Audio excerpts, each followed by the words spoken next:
Colorado is a state known for its glorious snow-capped mountains, its world-class ski and snowboarding resorts, and of course its extremely high concentration of craft breweries. Really good craft breweries. If you're a beer guy, that's a big deal. Though on a map, the Centennial State looks like it could be part of the Midwest, Colorado is actually part of the Mountain West or the Southwest, depending on where you're standing in the state. The western part of the state is very mountainous, while the eastern side is mostly plains and rolling hills, which was the perfect environment for early settlers to take up cattle ranching. As you can imagine, life in the 1800s before indoor plumbing and air conditioning wasn't easy, especially when you're trying to settle like unknown territory for the first time. So as a way to eat inexpensively and cut food waste, cattle ranchers experimented with often disposed of very unique cuts of meat.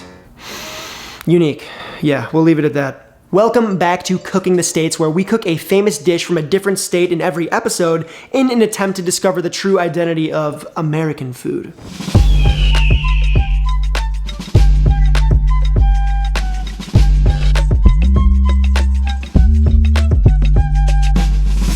I was recently in Denver and had the opportunity to go to the place that made Rocky Mountain Oysters popular and put them on the map, a place called the Buckhorn Exchange, which was founded in 1893 or something along those lines. Super old school place, the menu's old school as heck, their animal heads mounted on the walls, the food was delicious. They served their Rocky Mountain Oysters with a side of cocktail sauce and a creamy peppercorn horseradish type vibe. So we're gonna start by making the sauces.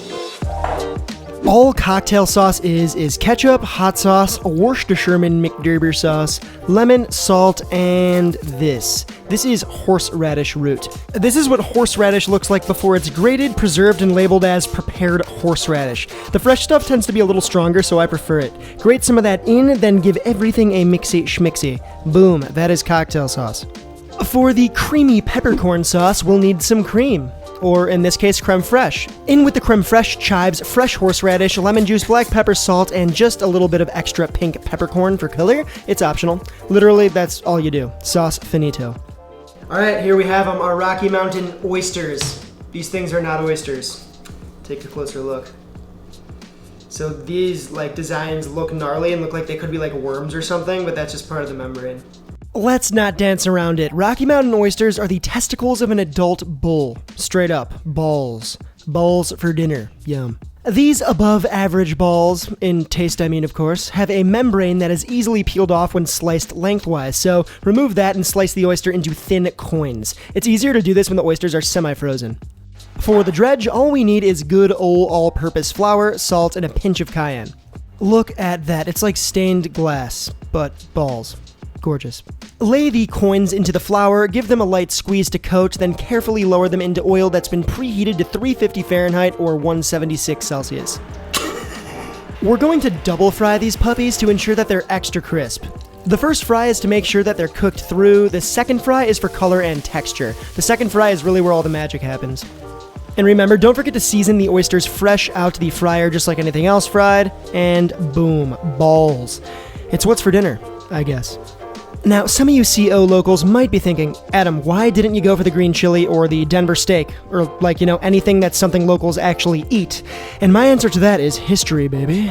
I know a lot of you guys asked for the green chili, which is an other Colorado staple, but while I do think it's pretty solid and tasty, this is just a little more interesting in my opinion. But don't count the green chili video out just yet. Alright, I kind of know what I'm in for, but we'll do this all over again. I'm gonna go for the cocktail sauce.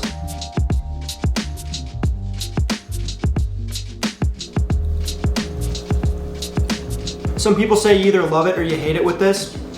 I don't see how you can hate it. It's literally just like a chewy, fried, beefy thing. I mean, sure, they're literally nuts, so I could see the turnoff, but they're not that bad. Matter of fact, they're pretty good. They're slightly chewy. They're a little more chewy than you might imagine, but still quite tender. It's not gonna break your jaw. They're a little irony.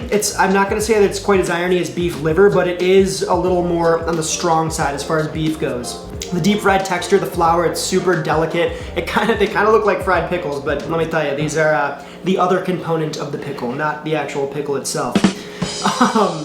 Yeah. All in all though, I mean, dude, I could eat nuts all day.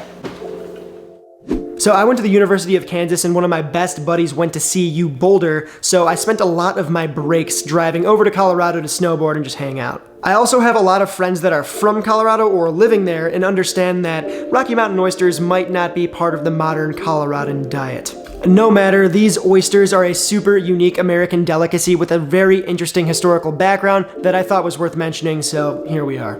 Cow balls for dinner. Let's go. Next episode, we're heading to the eastern seaboard to dig into a revered round Connecticut specialty.